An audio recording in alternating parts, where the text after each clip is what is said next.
Tourette's podcast is not a medical advice show. It's a show about experiences. In the course of that, we may talk about medications or therapies or stories from the doctor's office, but don't mistake any of that for medical advice or direction. It's not. Get that only from people or places licensed or certified to give it. Not from a massively fun and action-packed podcast about our life experiences. Such as... I didn't have a name to it. Like, I couldn't say like, oh, I'm wheezing because I have asthma. Oh, I'm squinting because I need glasses. It was like, I'm taking, I don't know what. This is Tourette's podcast, part of the Geeks Rising Network. I'm your host, Ben Brown.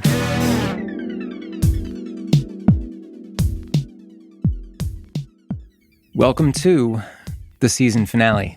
This is it for season 3, and keeping somewhat consistent with the previous 2 seasons, here we are at episode 14, and we go out with fireworks, I gotta say.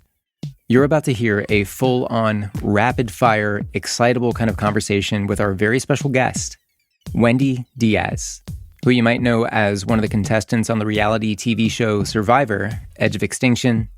Her Tourette Syndrome became a curiosity, definitely something addressed on the show if you watched it, and if you did, you know she's a personality. I mean, a total personality, and that absolutely comes through here.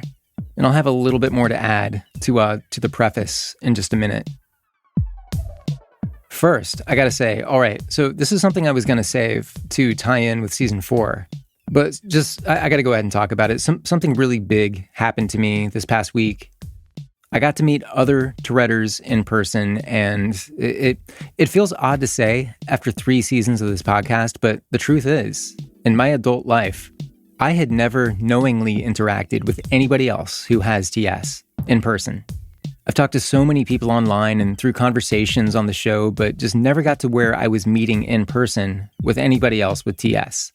And actually, a slight correction, the only time I have knowingly talked to somebody else with Tourette Syndrome was actually just something by total surprise when I was doing that man on the street type thing in episode 0, season 1, where I'm asking people what they know about TS, and I go up to this guy and ask him, and he says, yeah, I've got it. You know, he had Tourette Syndrome. We talked for all of, I think, 30 seconds. It's just very, very transactional. But what happened this past week was one of the most meaningful things to happen to me. So a woman named Jennifer Carroll, she reached out through social media. She invited me to come and hang out with the support group that she manages for the region I live in. And not only did I get to meet other Touretters of all ages and tell my story and talk about the podcast, but I also got to meet Kimmy from episode 6 of this season. I got to meet Kimmy in person, and it was really rewarding to be able to do that and talk with her and thank her for being a part of the podcast. It's just really cool. And I got to speak with kids and parents, and I know I talked way too much. I just blabbed, and I think I totally put us over on time, but I probably talked too loudly as well, but that's what happens when I get excited about something, and this was the most excited I've been in a long time. And I'm going to go back and I'm going to hang out with this support group as I'm able to. Jennifer, thank you for everything. It was a big milestone for me, and obviously I'm not going to forget it. And just getting to meet other Touretters in person. I did wear a lav mic while I was talking, and I may be excerpting my remarks for future episodes. I want to get permission, of course, before sharing anything from inside the circle, from inside the support group, just out of respect. But I'll probably be incorporating members of the support group into season 4. That's what I'd like to do anyway. The development of which, by the way, for season 4 is already getting underway. Send in your thoughts. You know, how did we do with season 3? The emails I get are overwhelmingly in favor of kind of staying the course on the format for this podcast. The intro and then that unscripted conversation.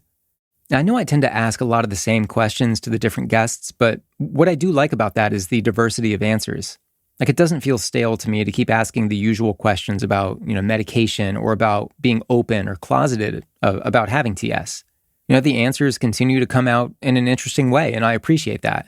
Different walks of life will give different answers to the same question. But what do you guys think? I mean, what's missing? Now, keep in mind that this is not a medical advice show, so I can't do any detailed spotlights on any, pharmaceutical or therapeutic stuff, at least not without a science referee who has a better ability than I do to keep the facts straight.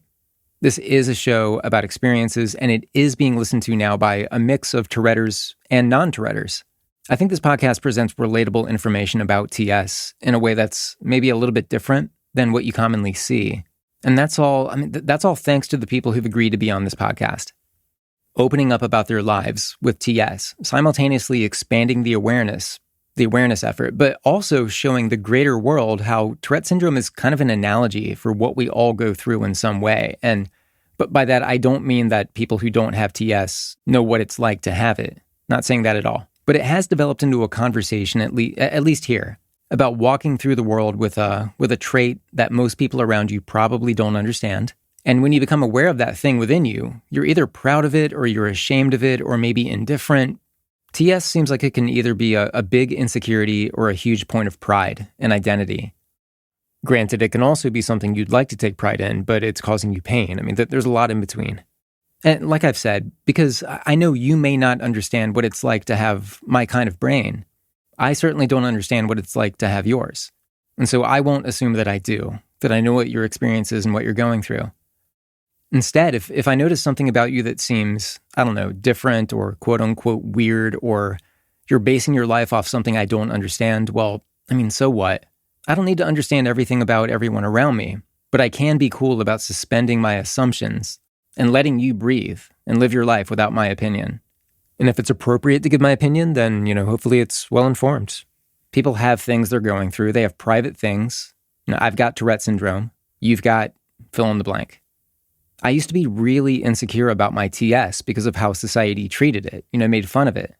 But now I see it as something I'm happy to have, and I hope whatever you've got, you can self-accept and we can all give each other a break, no matter what it is. Except, of course, for things that prey upon people or hurt people. Okay, you get it. I'm just very thankful for how this has all gone here, and it's infinitely better than the expectations I had when I started the podcast. Pretty much out of the blue in 2018. Season 3 is ending, and Season 4 is coming up. Details on that soon. Thanks to everyone who weighed in on the questions from last week on having TS and being called to serve on a jury duty, where, decorum is everything and your quirks, so to speak, are supposed to be kind of checked at the door, I guess. Peter Zhao was out walking around New York and recorded this answer in audio format. Just want to hit up a man, Ben, from a Tourette podcast, talking about jury duty. I've never shied myself away from jury duty. Job-wise, I hope I don't get picked.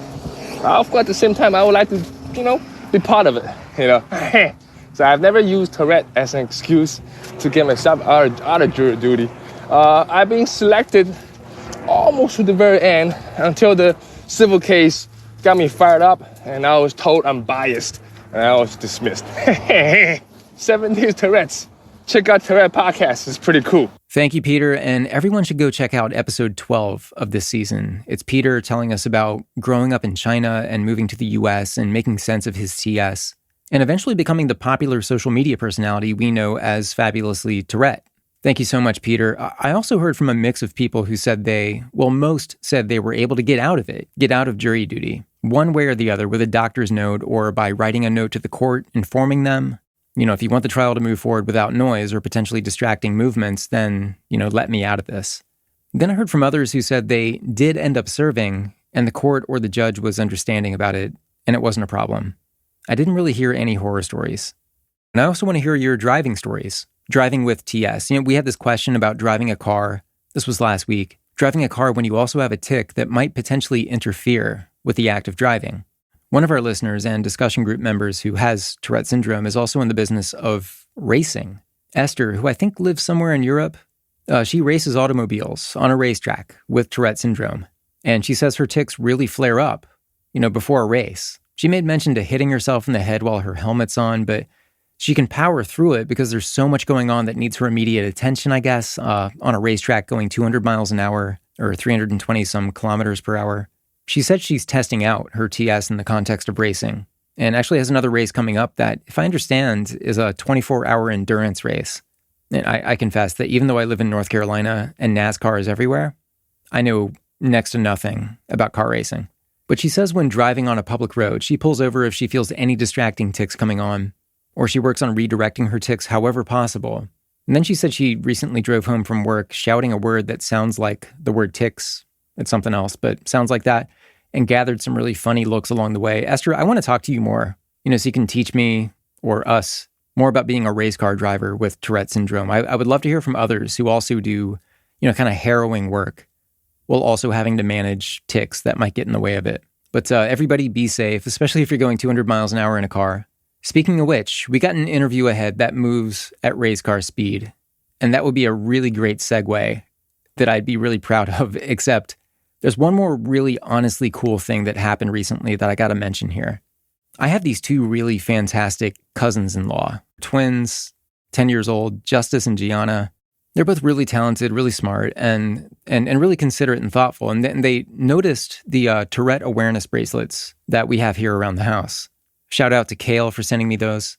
Anyway, Justice and Gianna, they all started asking, these thoughtful questions about TS and what it is and how I live with it. And so Justice, totally on his own, went and researched ways to support the Tourette cause and ended up finding the Scholastic Scholarship Fund, with the TIC, Scholastic Scholarship Fund, which I think is properly called the Scholastic Tourette's Supporters. And it gives scholarships to students with TS.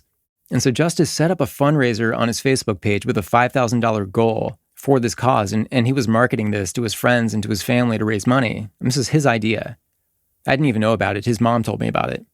And that became my choice of donation for Tourette Awareness Month. I said I was going to donate, and that's where I decided to give. So Justice, if you're listening, thank you, man. That's awesome. I'm glad you're my friend. And I did run this by Janine at Scholastic, and she was really, really excited about it. So thanks, man. And one suggestion maybe you guys might give me for season 4 is to talk less and get to the conversations quicker. But I really do appreciate you allowing the intro part of the episodes to be a place to talk about exchanges that we've had in the interim. Between episodes, just kind of catch us up on things. Answers to questions and so on, reactions.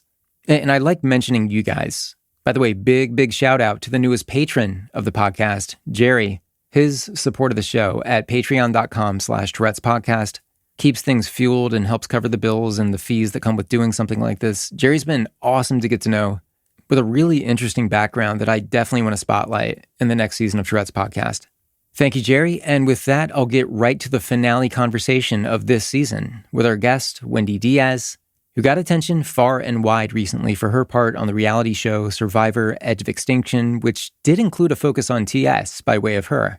So we talked about that portrayal, how she felt about it, but the real stuff comes from what was different about this conversation. So up to this point, every conversation, every episode has just been me on the phone or, on some audio connection to the person I'm talking to. So it's not like I can see them. It's not like Skype or anything where you can see the person you're talking to. It's just a voice-to-voice conversation.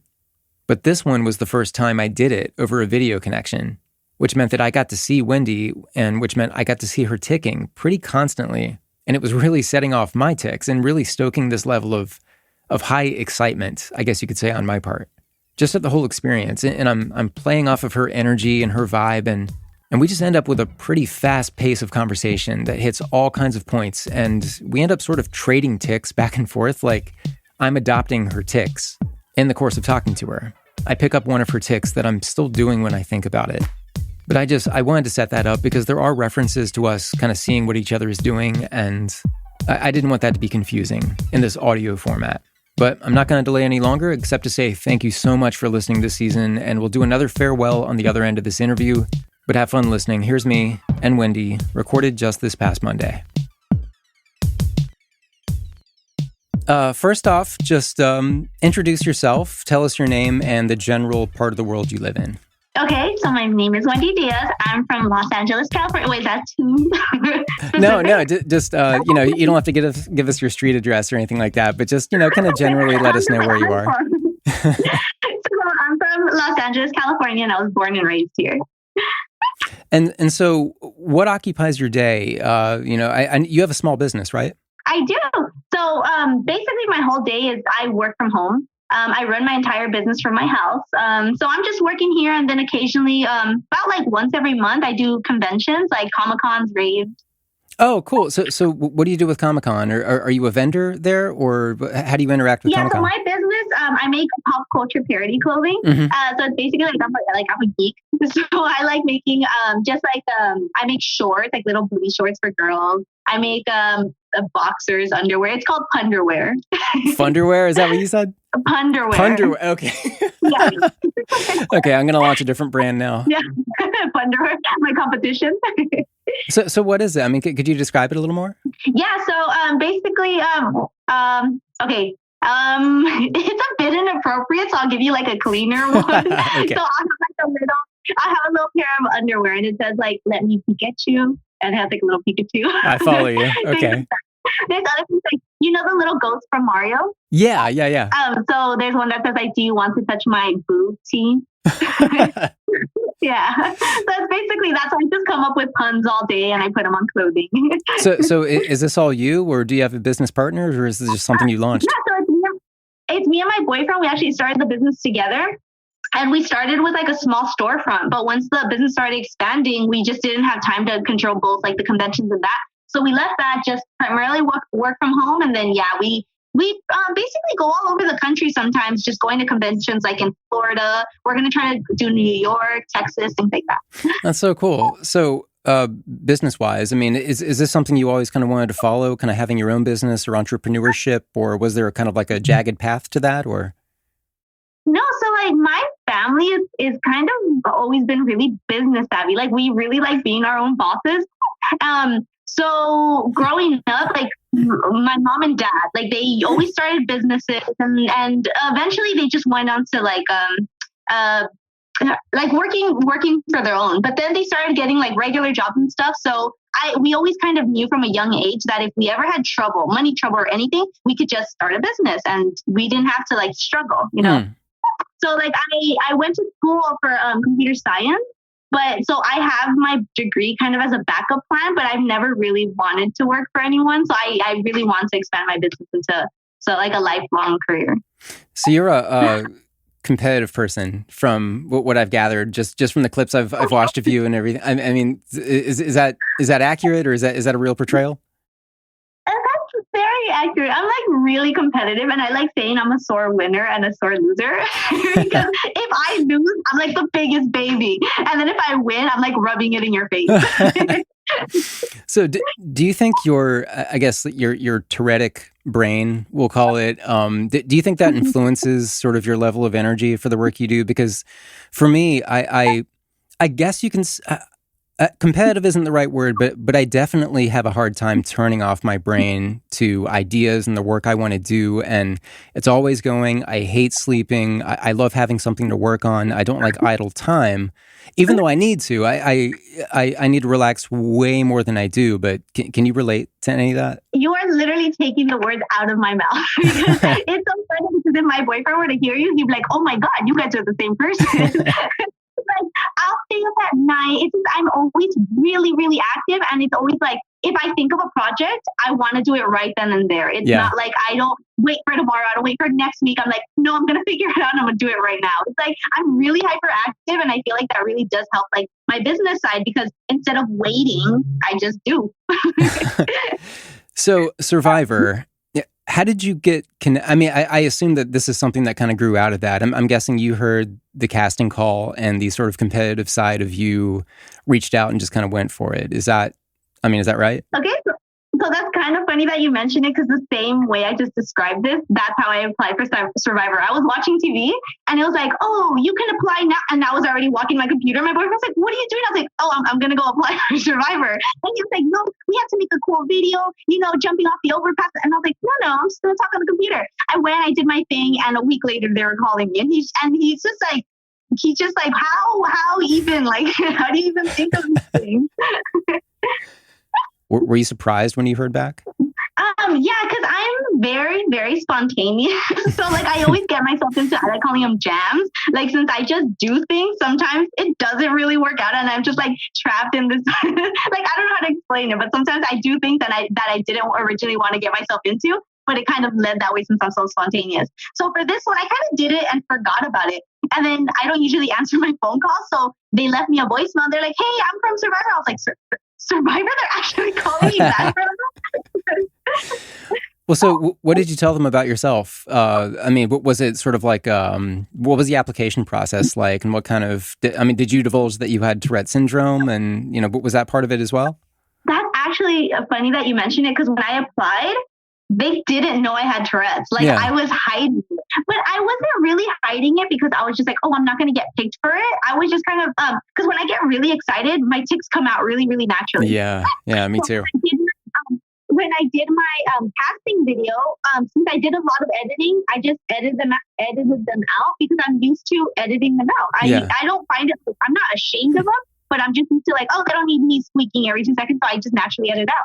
So then when I went to the actual casting thing, my casting producer was like, she noticed me squeaking and she was like, hey, what's that? I was like, oh yeah, by the way, I have Tourette's. I didn't know if you needed to know that. And she was like, oh, can you like suppress them a bit during like the audition scenes? I was like, yeah, I can try. So I was really subtly, like when I was doing the face-to-face auditions with the big boy producers, I was kind of just not trying to do them. I was doing like really subtle ones. Yeah. And then until I was on the island, when they finally saw me for like 24/7 going like, they were just like, oh, what's that you got? I was like, I got him. Well, so once they got to know you and your tics, was that something that kind of intrigued the producers, or is it something that they kind of grew interested in as sort of part of you as a person and how you would be presented on TV? Yeah, so when I think it was during the initial interviews, because again, I didn't want to hide them because I didn't want to run into problems when I was actually there for them to be like, hey, you have to tell us about that. So I did tell my casting producer and all of their doctors. So I'm sure they ended up saying like, hey, she has Tourette's, but I guess they saw how mild they were because I was hiding them so much. So I think they were a little more surprised when I was on the island and they were a little more frequent. But during my first confessionals and stuff, that's when they asked me about it. And since they saw it, I was really, like, I guess, natural with them. And I didn't mind them asking me about it. And it kind of grew into, like, my character. Yeah. Interesting. So I appreciated what I saw. I mean, so I haven't seen the whole season, but there was that one scene where you let out one of your vocal tics and there was another contestant, I think her name was Reem. She starts asking you about it and you tell her, well, I have Tourette Syndrome, and she inquires, I think she said, like, are you going to start cursing? Or there was a reference to the cursing and swearing aspect of it. And you did a really nice job separating that out without marginalizing people who do have coprolalia, which is a really important thing. Because it's a very frequent thing where people will say, I have TS, but not the swearing kind. Like you don't have to worry about that. Or it can be, a pretty offensive thing to people with coprolalia, but you didn't do that. Like you actually did a really nice job of just explaining it for what it was. I mean, do you kind of recall that interaction? Yeah, because usually when I'm talking about Tourette's and stuff, I try to incorporate everyone because again, I don't want Tourette's itself to be seen as such a bad thing where I'm like, oh no, I don't have this kind. It's like, no, this is what Tourette's is in general, and this is like the subsection that I have. Mm-hmm. So I usually, whenever I talk about it, I try to educate the person I'm telling as much as I can. So even though I can't even pronounce it. I'm sorry, coprolalia, right? No, I trip over it all the time. I say even though I don't have that, like, I mean, it's still part of Tourette syndrome. It's just the more popularized version of it. Yeah. Before the show, was there kind of any sort of spotlight on your ticking, or did you feel like you had to explain yourself often, or? So this is the interesting part that now that I'm super open about my Tourette's, I'm like a really bubbly person. So I'm like always jumping off the wall. So my tics kind of like go with my personality. So it's probably not as obvious to some people, but let's say I'm sitting here and then you hear me go like, oh, or like grimace or something. Yeah. Then if somebody's staring at me like, oh, what's up with her? I'm just like, oh, and then I just explain it. But most of the time, like, since I am so giddy and stuff, I don't get a lot of questions about it. And I want to come back to this, what you said about now that I'm open about it. I want to circle back to this, but so with your personality, so there was one thing you said on the show, and when I heard you say it, I was like, she's totally speaking to me. I'm relating to her. Is when you talked about social interaction, and where you said that the way that people kind of vibe together and fluently communicate with each other. Okay, here's the quote. Actually, I got it written down. You said, they vibe in a way that I could never. And I was like, this is something that I think about all the time. And she's saying it in a way that's totally matching my mannerisms and the way I stop myself to kind of think about what I'm talking about as I'm doing it. And I'll kind of recast what I'm trying to say. But I want to hear you explain what you meant by that. Like, how do you see interactions of other people as being different than what you feel natural with? So I've always felt like, how would I say? I've always felt really I have trouble. Like I always have to think about this because like I know how I feel, but it's hard to verbalize it. Yeah. Some people find it really, really easy to make friends quickly. And I always say it's not that I'm incapable of making friends. It's just that I can't make friends as quickly. And I need kind of more time in order to do that. And I don't know if that stems back from, hey, I'm a bit different from everyone, or hey, I'm just a little bit idiosyncratic or something. It's just that anytime I'm in a social situation and I see everybody clicking so fast, and I kind of panic. I'm like, oh my God, everyone is so social. And why aren't I like that, you know?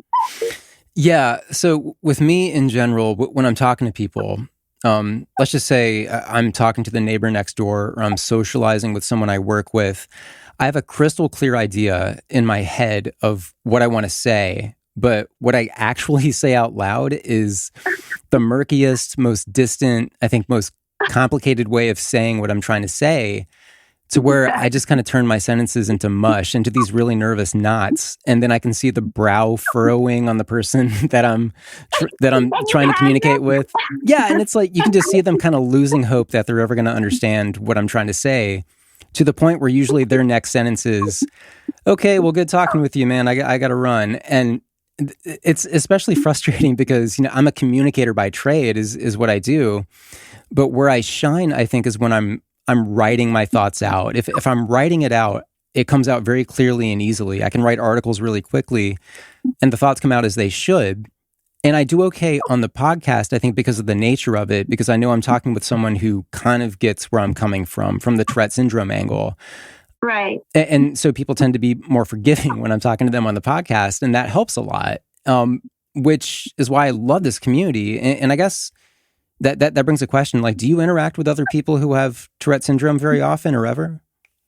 So up until before I got on the show, I had never, outside of my family, I had never met anyone with Tourette. Wow. Okay. And so when I started talking to people who actually did have Tourette, I found it how incredibly easy it was to talk to them. Mm-hmm. And I feel like because we have so much in common, or we have that thing that we can relate to, that it's just easy to communicate with each other rather than stuff like, again, like the same thing, like when I'm trying to explain myself, then I panic like mid-thought and I just start rambling, and it's like probably not even answering the question. But with like, let's say with you, I just feel like I can say something and you'd understand it without me finishing or making a complete thought out of it, because same thing with you, when you say, like, when you start your sentence and you just start saying things that relate to me, I'm like, oh my God, we are the same person.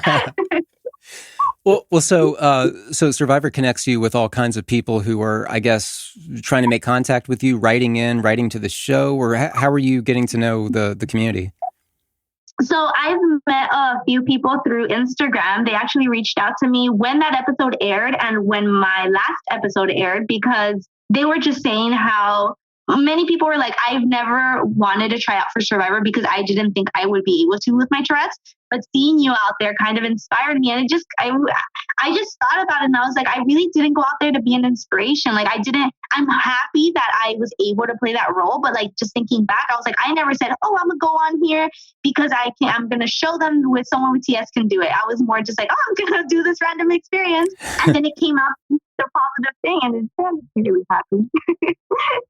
That's great that, it wasn't like a Tourette propelled thing. It's not about, overcoming, and I'm kind of doing air quotes right now. It's, you're just kind of, you're calling your shot, and you bring with you what you have inside you, which is, happens to include Tourette syndrome. This is something people can dramatically relate to. And people end up finding inspiration in that. I mean, that's just the great example of seeing the example out there of something that you see yourself in, and that kind of empowers you to want to do something else. I mean, did you have any heroes to that end who, I guess, inspired you? Like, I always say that I drive my power like out of my mom. Like, I'm just like the biggest mom girl, but like, she's just so strong, and she also has Tourette's. And the interesting part is that I didn't know she had Tourette's until maybe a year or two ago. Really? And And I'll get back to like my whole family history with Tourette's and everything. But like, if you are talking about like what drives me to do the things that I do, it's my mom. Like, she's just the most inspirational, most powerful person that I know. Well, yeah, let's pick that up. So, so you finding out that, I mean, relatively recently that your mother also has TS, was she diagnosed, or was she kind of, because I hear the story often from other people who have Tourette's where they're, I see it in my mom, or I see it in my dad. They were never diagnosed because it was kind of back in the day before diagnosis was as much of a common thing as it is now. And I'm using the word common very loosely, but what was she diagnosed, or did she come to it with a knowledge of what Tourette syndrome was when she saw tics in you when you were young, or? Okay, so this is the most interesting part of my story. Okay. So, this is something I really wanted to touch on because, I'm Mexican, right? Mm-hmm. So, I don't want to generalize in any way, but just from my experiences, I feel just like Tourette's as a whole isn't fully understood in my community. And so here, this is going to be difficult to explain. So my mom had always had it. She was never diagnosed. My cousin has it. It's never been diagnosed. My other cousin has it. Never been diagnosed. I was never diagnosed directly when I was younger. And they always thought it was just quirks. Mm-hmm. Oh, she needs more vitamins. Oh, it's just that, she just twitches sometimes. And it was such a misconception of what it was. And I remember when I was younger, my mom actually took me to the doctor because I had some really severe head shaking when I was younger. And that's the one that worried her. Like, I've always had grimaces and stuff, but the one that worried her was that when I would like vigorously shake my head. So she took me to the doctor. And again, the doctors here in East LA aren't always the greatest. Like, they're like public hospitals. So we went in and they were just like, oh, she'll grow out of it. Like, no, she didn't mention what it was. Just she'll grow out of it. Okay, that's fine. Later in my life, she took me again. Hey, she's not growing out of it. Oh, no, sometimes kids just do that. Okay. Takes me back later years. Same thing until I'm around, I'll say 15. She's like, all right, my daughter is not growing out of this. What is it? Give us like a name or something. They're like, well, we're not specialists, so we can't really diagnose her, but it might be Tourette. And then my mom's like, okay, so we have a name to it. So it's Tourette. Can you give her anything? No, we're not diagnosing her. We're just telling you that this is what you have to go to a specialist. And again, like, growing up, we didn't always have like a lot of money. So it just stayed at that. My mom was like, we did like whatever research we could. So then finally, when I was older, I went to the doctor alone. And I was like, hey, my whole childhood, no one ever told me what this is. Like, I'm obviously different from everyone else. When I was younger, they said I might have Tourette's. Is this it? Finally, with the doctor, me asking. And the doctor was like, could be. So I was just so frustrated. Oh my God. And that's when I started doing all of my research, everything. And just with finally that I had a name to whatever I had, that was enough solace that I wasn't just, I'm going to grow out of whatever this is. I had a name to it. So I finally started doing my own research. I was like, okay, it's hereditary. And some of your other family should have it. And that's when I started pointing out, okay, my cousins have it. My mom has it, this and that. And that's finally how we were like, okay, I have Tourette, and that's what it is, Yeah. So, so you mentioned the community angle on it, and then growing up and not having, massive financial resources. Did that impact your path to getting any kind of? I mean, did you want to have medication, or did you want to have access to doctors who could kind of help you through it, or what were things like? Okay, so again, growing up, it was kind of, since it was like my norm, it wasn't like it came out of nowhere. My whole entire childhood, I had it, so I kind of just dealt with it. But then finally, when at one point when it was getting really bad, I wanted to know, hey, is there something I can take? Is there something that's just wrong with it? Again, since I had no idea what it was, when we asked the doctors that were kind of like, oh, it might be Tourette. We were like, is there any medicine we can take and this and that? She was like, okay, well, if you go to a specialist, they might prescribe this or that or that. And we were like, okay, well, my mom was like, what are the side effects, this and that? And she was just like, oh, it might just make her really, it'll really calm her down because ADHD runs in my family too. And one of my cousins actually got diagnosed with that and they gave her medicine for it. And at the time, I was just like, oh no, I don't want to be a slow version of myself. Like, I'm jumping off the walls. I like being active and I don't want to just like Yeah. Really, really drowsy, or I don't know what it was going to do. So finally, when I started growing up, I was like, you know what? I've managed it this long, and it has gotten to the points where it's been very frustrating for me. But again, after I've overcome that, I'm just like, I don't really need, I guess, medicine or anything. Yeah. So I've kind of I just dealt with it. Yeah, no, totally fair enough. I mean, it is what, I mean, you call your own shots, and I love how you've decided that. I mean, because that's self-acceptance. I mean, that's what that is. And that's, I think, kind of the dream for any Touretter. And that's something that eluded me forever until a couple of years ago when I finally just kind of came to terms with myself. And I was like, what am I doing? Can I just, I wasn't on medication or anything like that. I was ticking. I was disguising my tics. I wasn't letting on in public. And if someone asked me straight up, what, do you have Tourette syndrome? I would probably have told them no, just to kind of hide from it. That's just how I grew up, or how I grew myself up, I guess you could say. But self-acceptance is one thing, but kind of navigating, kind of growing up, getting through the sensitive teenage years when you're kind of supposed to be cool and normal. You're not supposed to have things that are, if you have something that's different about yourself, it better be cool and it better be socially acceptable. Right. How did you handle that, or did that bother you at all? Okay, so for my TS, the interesting part about it is that I was never ashamed of it. But since I knew I was different, I would try to match it too. I would figure out, like, I remember being in kindergarten, and when I was way younger, I would grimace like really, really hard, right? So I would like shove my head in my backpack and do it, and then go out and be like, what? I'm normal. But I probably looked weird and shoving my head into a backpack every 2 seconds. So I would mask it, like how you say, like I would cough, or I would do things, right? Yeah. But I was to the point that if somebody noticed it, if they were like, hey, what are you doing? I'm like, what? What? I'm ticking, right? But since I didn't, just the hesitation that I had growing up was because I didn't have a name to it. Like I couldn't say like, oh, I'm wheezing because I have asthma. Oh, I'm squinting because I need glasses. It was like, I'm ticking. I don't know why. So I would kind of hide them because I didn't have that explanation to people. And the weird thing is that I hid them from my family growing up too. Like I didn't want to worry my mom, so I wouldn't tick as much in front of her. My sisters, I don't want to say anything bad about my sisters because they're like, again, they didn't know what it was either.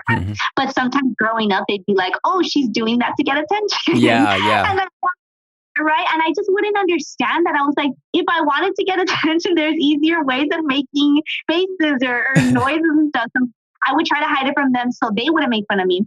But when it came to social things, like if friends or people that I didn't like would mention them, I'm really, I don't want to say hot-headed, but I like standing up for myself. So if they would say anything, I'd be like, what? So I wouldn't, like, even if they wouldn't mention it, I'd be like, I don't know what it is, but you better not be making fun of me. So I didn't really get picked on. And a lot of people in my class knew I ticked. Again, they didn't know why, but they knew I did. So I guess since I was so open about it, I never really got picked on about it. Or because I was scary. So you've kind of always had this energy level. Have your tics been kind of consistent, or have they fluctuated over the years? Have they, because sometimes the story you hear is the doctor tells the parents like, oh, don't worry about it. It might go away. It frequently goes away. We know that adults have Tourette syndrome. I mean, they're all over the world, and we talk with them. Sure. But how has this worked for you? I mean, obviously it's still a huge part of your life, but how has that kind of changed over the years? So when I was way younger, I feel like I had a fluctuation with them. Maybe around middle school, they never fully went away, obviously, but I did have lulls. But during elementary school and high school is when they were the worst. And then like the beginning of college. And now they're pretty bad too. So I'm like basically naming everything. But so yeah, I've always had them really consistently, but there was one time, okay, because I did my own research and I saw, if they go away by like the time you're around 17-ish, then you shouldn't have them in your adulthood. Like you always have Tourette syndrome, but if they do like die out around when you're 17. So there was a time when I was 17 where they started dying out. I was like, oh my God, I'm cured. I'm not going to have them. And then I hit like, I think 20 and they went like on overdrive and I was like, oh, I'm going to have this for the rest of my life. And like around that time, it was really like so bad that I was actually considering medication, and then I didn't get it.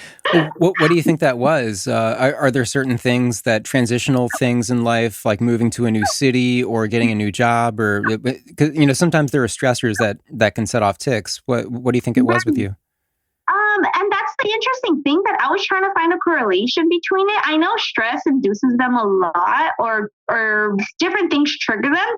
But at the time, I didn't have much going on that should have triggered them as bad as they were. Because I usually have like, let's say I'll have a bad week, and then I'll have a good week, bad week, good week. But that wasn't the entire month of them being like nonstop, really bad, really big ones. And again, I don't remember any correlation of what it was. And then at the time, my mom was like, vitamins, you need more vitamins. I just remember that's her go-to. Even today, now that she knows, she's fully aware that I have Tourette's. That she's fully aware she has Tourette's. She's like, Wendy, here's your daily vitamin. Because look, they're going away. Don't you notice? I'm like, no.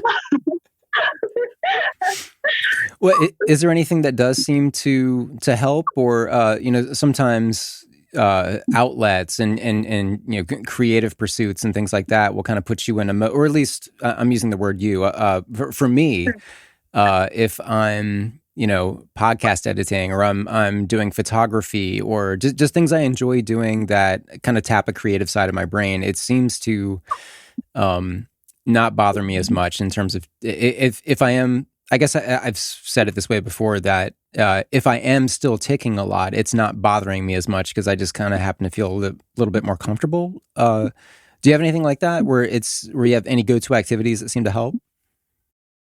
Yeah, usually when I'm really calm is when they kind of slow down. And again, since I'm a hyperactive person, that's rare. But let's say I pick up a book or something, or if I'm just sitting there, I'll have really mild tics. Like it'll just be like little face tics, but like my larger ones, they won't come out.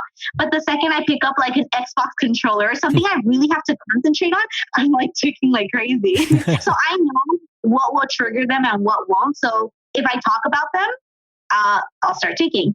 If I'm editing a video, I won't be ticking. But if I'm editing a tick video, I'll start ticking because I'll start copying myself. Yeah. So do you do that with other people? Do you pick up on other people's tics now? And now that you have been interacting with other people who have TS? Because, I mean, that's definitely a thing.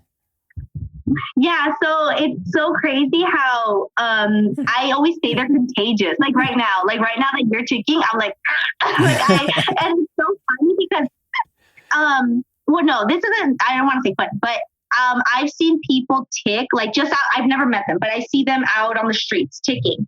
And when I see them tick, it triggers my tick. So I copy them, and I've had the occasion where they look at me and I feel so bad because I feel like they think I'm making fun of them or, trying to copy them, but it's just because they triggered my tick. So like now that we're open and you're ticking, and I feel free to be like, because like, we're just triggering each other's ticks. So I don't know, that's the interesting part. And sometimes, like, my boyfriend does not have TS, but he's a jerk. So sometimes he'll do something that he knows will trigger my tics, and there I am for an hour, like just copying his like cough or something.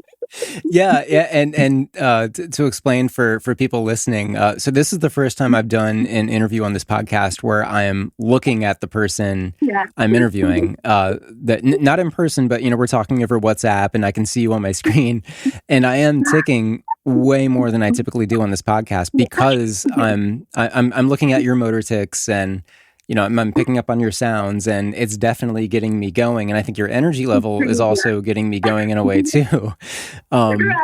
So I mean, it really is a thing, and that's one of the sort of mysterious kind of curiosity things that I think the non-TS audience gets intrigued by. I just got a question in from the last episode where there was a reference to picking up on other people's tics, and that is a curiosity of like, wait a minute, what do you mean like you adopt other people's tics? Like, how does that work? And I usually it's like, like a yawn, like you see somebody else yawn, there's that contagious aspect of it, and eventually you're just gonna do it. And if you're in a room and you watch one person yawn, you watch somebody else watch that person yawn, and it just kind of goes around the room, and it kind of works that way with and it's funny because I say this as I'm speaking right now, I still haven't talked to another person in person who has TS, and I'm kind of wondering how that's going to go for me. But tomorrow, that's going to change. I'm going to go talk to a local Tourette's group, and I'm going to bring my podcast gear, and I'm going to try to record it. But that will mark the first time in person that I've talked to, in my adult life anyway. I did when I was a kid. I interacted with other Touretters when I was a kid. But this will mark the first time in my adult life that I've had that in-person interaction. And I'm really curious to see how that goes and what that brings out of me. And I don't know. It's kind of uncharted territory for me in my adult life. Right. And that's interesting that you mentioned it, because I'm actually going to go be a counselor at a Tourette's camp this summer. Well, actually, like in a couple weeks. Which camp? Twitch and Shout. Yeah. I've had a couple counselors from Camp Twitch and Shout on the podcast. It's amazing. Yeah. People love it.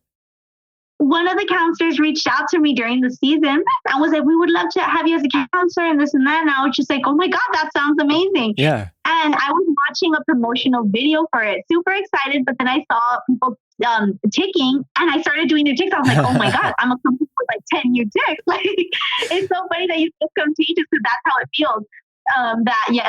If I'm in a room full of people, like I'm going to end up with new ticks. I know it. So, have you had any tics that have given you any kind of problems, pain, anything like that? Yeah. Growing up, and I still have it. I have the head shake one, this one, which is pretty common. I just shook my head for those who didn't see.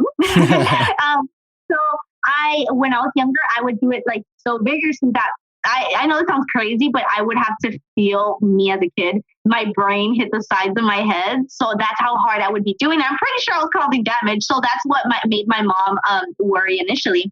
So I would do it like super hard, and I would do it until, my head hurt, my neck hurt. I would do one that I look like a frog. I do this. I don't know how to describe that. I do something similar. Yeah. So like, kind of, it's bobbing your head. Yeah. Kind of bobbing your head, kind of, jutting it forward. Until it clicks in the back. So I would do that so hard that like my neck would hurt. And then I have a lot that hurt actually. Yeah. So when you said your head clicks in the back, that's exactly the way I would describe one of the tics that I do. It's almost like if you put your finger on the back of your head and you hit that little like that ball feeling thing that kind of feels like a vertebrae or something like that. Like it, I always picture like that being the center point of that tic. And I have to hit it just right to be able to kind of move on from it. And then I'll do it again a few minutes later. But is that similar for you, where you have to get your tic right before you move on from it? Oh, yeah. So I have, so my tics, a lot of them, I'll say half, not a lot. Yeah, I guess a lot. Like half of them are correlated with my OCD. So the only thing is that like, especially with cups, whenever I have to drop like something with a flat end on a table, I have to like tap it until it feels just right. Like I know how you understand me, but for those of you who don't understand me, I just have to tap it a bunch of times until it feels just right, until I can leave that cup there. And if anybody slides the cup to me, then there I go with the tapping again, So it's like a lot of things that I have to do until it just feels just right, and then I can stop.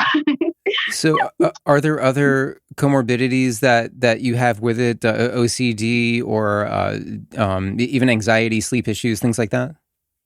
So I have OCD, and I have, intrusive thoughts going along with that. But aside from that, just hyperactivity. I'm just like, no biggie, just hyperactivity.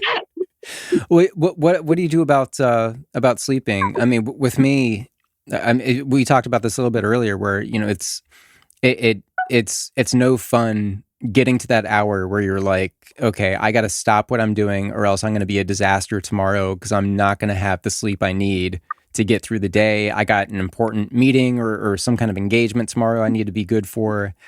It's really a bummer when you get to that point where it's okay, it's time to go to sleep and time to turn the brain off. And I'm not good at it. I'm really, really bad at it. I mean, how do you deal with sleep? So sometimes, I'll say most of the times, I don't reach that point where my brain's like, okay, time to go. You have something in place tomorrow. Like, I don't even allow myself to get to that point. I'm ready. It's usually like my boyfriend's like, no, you have to like get to bed. Yeah. So like, if I'm working on a project, I don't think I would go to sleep until that project's finished. Like, I think my worst fear would be stopping half mid-project and then going to bed, because my brain wouldn't allow it. Like if I do, I would have to just like lay there tossing and turning. I usually have to watch TV or read or do something until I like literally my eyes get tired for me to go to sleep, but my brain's still always, and it's just like, it's so interesting. And then sometimes if it isn't the hyperactivity part of me, it's the tic part, because sometimes my tics won't allow me to go to sleep. Like I'll be like finally like laying down. Like sometimes I'll be really tired and I'm trying to rest and I'm like, oh, damn it. And then they'll like jolt me back as awake and I have to do oh God, it's the worst. Yeah, man. I was going to say a funny thing is that like, okay, so I have a sign of the cross tic, which goes like this, which I bump my head. So I've seen you do that. Yeah. Yeah. So that one originally started like this. Again, for those who aren't listening, I do an entire sign of the cross really slow 3 times. 3 like that. Yeah. And I do that because that one's linked with my OCD. I'm not a religious person, and a lot of people think they're like, oh yes, I'm very religious, but it's not. I feel like when I was younger, I grew up Catholic, and that was like so ingrained in me that now my intrusive thoughts are kind of like, oh, you're guilty of this. I don't know. It's really difficult to explain. So I would need to do that sign of the cross. And it was just so confusing to me because I've been doing it for like 3 years now. And I was like, I'm not religious. Why am I doing this? So that one was really hard for me to hide. So I kind of evolved it into that bump. So if you notice, I hit myself 3 times. So that's, Mm-hmm. So when I'm trying to go to sleep, I have a lot of intrusive thoughts and I have to do that in order for them to get out of my mind. So I like sleeping with my hands under the covers.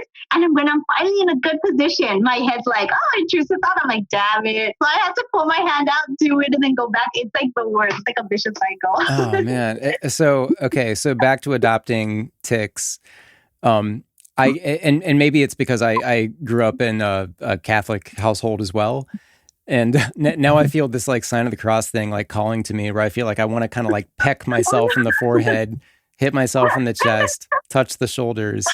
And, but there is like because I feel like with tics, there's always some kind of like impact or like some kind of like thing, where you have to hit it right. There's a hit to it. And even if it's a vocal tic, even if but there's some kind of fling to it to where you have to hit the bullseye.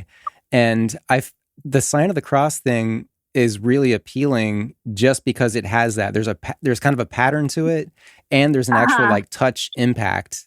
And I can see myself, I can picture myself doing it, and I'm feeling the urge to actually do it now. And it's because of that impact, because of that touch, because of that pattern. Exactly. And it's the patterns. And you know what's funny too? Sometimes I've had tics that really, really hurt me. I'm not even going to show you because you'll like them and you'll want them. Thank you. I try to find things that would kind of satisfy that same tic without having to do that one. So like, let's say, for example, I do like a throat gurgle or something. I have a lot of throat tics. And if it starts to hurt, I try to listen to just average people doing other noises, and I'll try to kind of mimic that. So, like my little squeak noise, which is like that. Yeah. What people have to realize is that you have to hit again that. Oh, you're doing that, and I want to take yours. So, you have to hit it again at that pitch, at that kind of force. Sometimes, if I really want to satisfy it, and I don't want to be super loud and go like that, I'll just do this. And I'll do like a really long one. And it's so funny because I describe it like an itch. Let's say my throat is itchy, and by going, it's like scratching it. So by going like, it's like scratching it for a long time. It's just like the funniest thing. So with Survivor kind of in the rear view, and you going to Camp Twitch and Shout to be a counselor, what I do hear a lot of people say when they're in a situation. So I've talked with newscasters who've come out and same backstory. They never really talked about it, but they decide to quote unquote come out about having Tourette syndrome, and they'll announce it on TV, and people will reach out. All of a sudden, Tourette syndrome kind of becomes part of their identity and how they're perceived, by the broader world. And I'm not saying that's a bad thing, but it is common to hear them say, or the people I've talked to in those situations say that I don't want to be known as the person who has Tourette syndrome. I want to be known as like, here's the skill that I'm really good at. I happen to have Tourette syndrome. These are two kind of separate things. How do you see yourself navigating that? I actually just said that. I did a video earlier where I said that. I was like, I don't want it to come out bad. But when it came to Survivor, I always said I didn't want my Tourette's to overshadow that. I didn't want to be known as the Tourette's player. But the reason I didn't want it to sound bad is because I wanted to be Wendy. And Wendy has Tourette's. And I'm completely fine with that. I'm completely open with my Tourette's and I love it because it's a part of me. But again, I don't want to be, hey, that's the Tourette's player. No, I have a name. Hey, and by the way, yeah, I do have Tourette's. Thank you for noticing. Wendy, I mean, this has been awesome. I just looked down and we've been going for 55 minutes and, we picked up on the conversation a few minutes into that, but it feels like it's been maybe 20 or something. This has really been a lot of fun. Yeah. I think the last thing on my mind was with the producers and the way shows are put together. Were you happy with your portrayal on Survivor? And do you think it was a fair representation of you and how your Tourette syndrome was portrayed? Do you think that were you happy with it in the end? So I really did enjoy my edit. Like the producers do such an amazing job during, editing, making the story. What I did see a lot on social media was that people were like, oh, how convenient Wendy's Tourette's left. Or, I guess Wendy only brings out her Tourette's when it's convenient to her. And I'm just like, do you guys not understand this is an edited show? Like, obviously I would be picked out, and it was funny because one of the parts, I don't know how far along you guys watched the season, but in one part, they're talking about killing the chickens. And a big part of my character was I didn't want these chickens to die. So they're talking about how they were going to murder these chickens, and they start zooming in on my face. And it looks like to any average viewer that doesn't have my backstory, it looks like I'm psychotic because my eyes twitching and I just look psychotic, and they're zooming in. It's like the longest zoom in on my face. And I was laughing. I was cracking up afterwards on Twitter. I was like, you guys really forgot I had Tourette's, huh? I was doing my Tourette tics and they were zooming in on my face as if I was going to murder my tribe. It was the funnest thing. Well, were there people, viewers who reached out to you, tweeted at you, who were kind of doubting your sincerity with it? I mean, because sometimes there are people who think it's kind of a put on, or it's something that you're doing to kind of get, as you said earlier, that it's something you're doing to get attention, or that there's something kind of phony about it. Or did you ever encounter that? Yeah, so during the season, I got a lot of criticism. Like a lot of people were just, I don't know I'm pretty sure it stems from them not understanding Tourette's as well as they should, including some of my own tribe mates. Like some of my tribe mates obviously didn't know what it was, and they would talk about it as if they did know, and they would just spread misconceptions. So the same thing with social media. A lot of people were just like, okay, so during my final challenge, there was a challenge where we had to get back into the game and we had to do a maze puzzle. And unfortunately for me, like that really started triggering my tics. I was doing them constantly.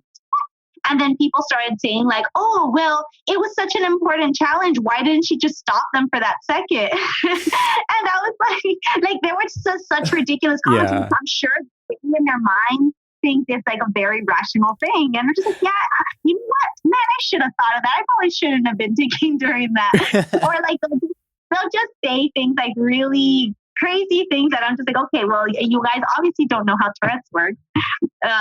So there was a lot of bad things on social media. But again, that's why I'm happy that I was able to be on the show, because up to that point, I'm pretty sure most of those people only thought Tourette's was, like you said, corporate. Gosh, I'm the worst corporate. Yeah. I was able to show another side to it, and like even if at the end it's still like, oh well, still making bad comments, I don't really care what people on social media think. So like it didn't really get to me. Were there other so the Coprolalia Association, were there other misconceptions or half truths or anything like that you tried to kind of straighten along the way? Yeah, so it was that one. It was also a lot of people saying like, why doesn't she just stop? Which is something I get often. Like, stop it. And I'm just like, okay, well, I just can't. Not that easy.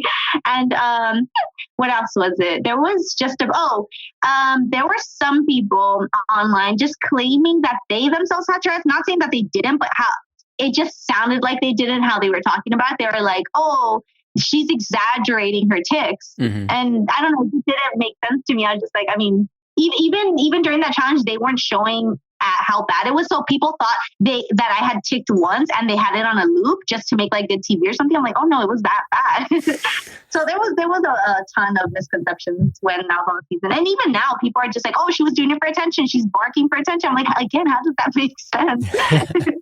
Well, that's what I appreciated about the way you handled in the one clip that I watched, that I think your approach with it, to where it was just kind of casual and just like, oh yeah, what's, some people do this and some people do that, and these are my tics, and if you hear this sound, that's because I have Tourette syndrome, and if you've got questions, I'm happy to answer it. That's cool. I think that's the best, friendliest way to do it that I've learned, and I'm still figuring out the best way to explain it, or analogies that help people understand it a little bit better, like the yawning thing, or like, trying to resist the urge to tick is like trying to hold your eyes open when you need to blink at some point. And it's and one that I use really good because, I don't know if I mentioned this, but I do have a YouTube. I am called the Tick Bunny on there. I talk about my Tourette's, just like my it was, when I started that channel, it was actually, so I actually started it when I got really comfortable talking openly about my Tourette's. And I was kind of like, that was the moment I posted that first video. I was like, there, everybody, I know what I got. Like, that's me. This is Wendy. So in my videos, I always related to not being able to breathe. So when you can't do a tick, you can't breathe. And then I'm like, look, I can breathe. I can breathe just fine. But it's that sensation of drowning. It's that sensation that you can't breathe until you do it. And then once you do it, you're fine until that sensation comes back. So yeah, I always try to find analogies just to try to explain it to people, because it can be very hard for people who don't have Tourette's to kind of understand what we go through.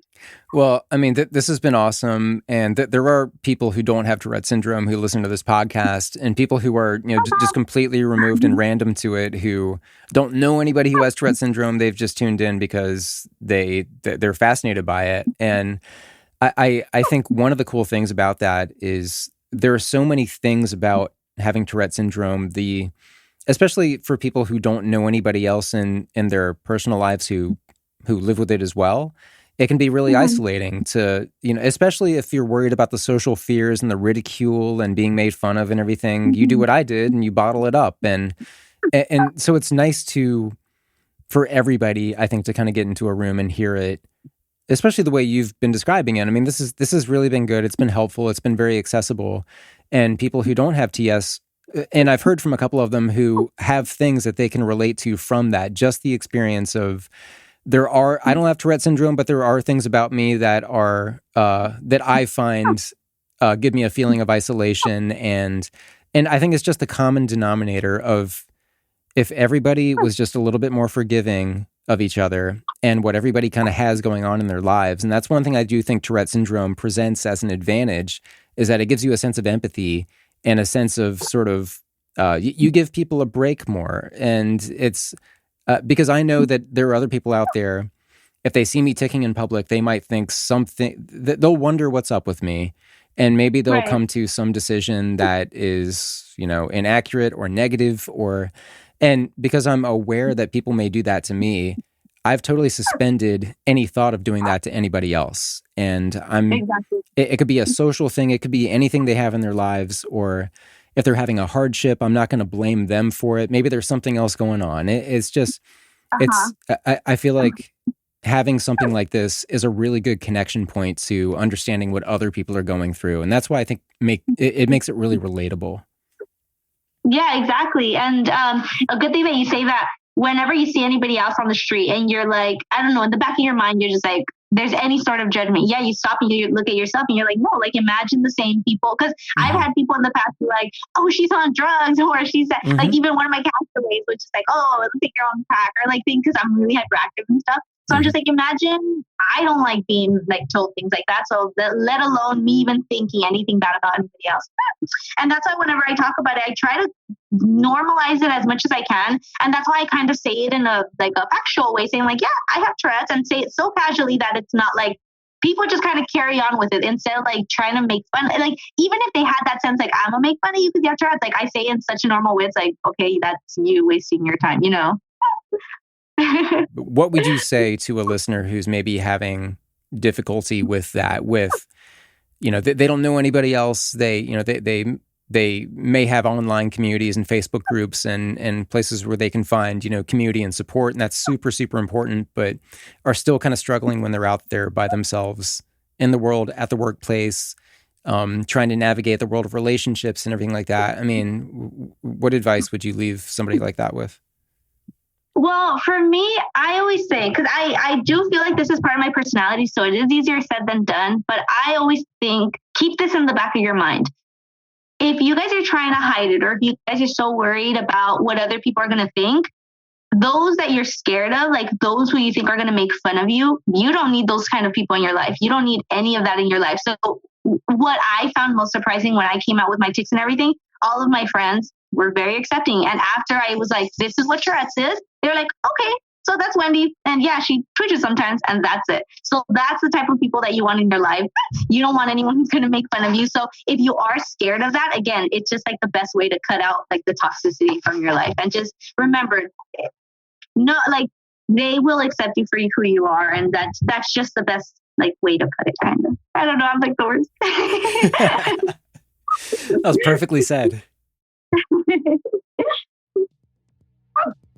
Well, I'm happy if you're happy. This has been great. Yeah, thank you again. This is so amazing. Again, I've never really talked like openly to so many people about it. So hopefully you guys can get even if I helped you guys a little bit with any of my little tips. Hope that helps.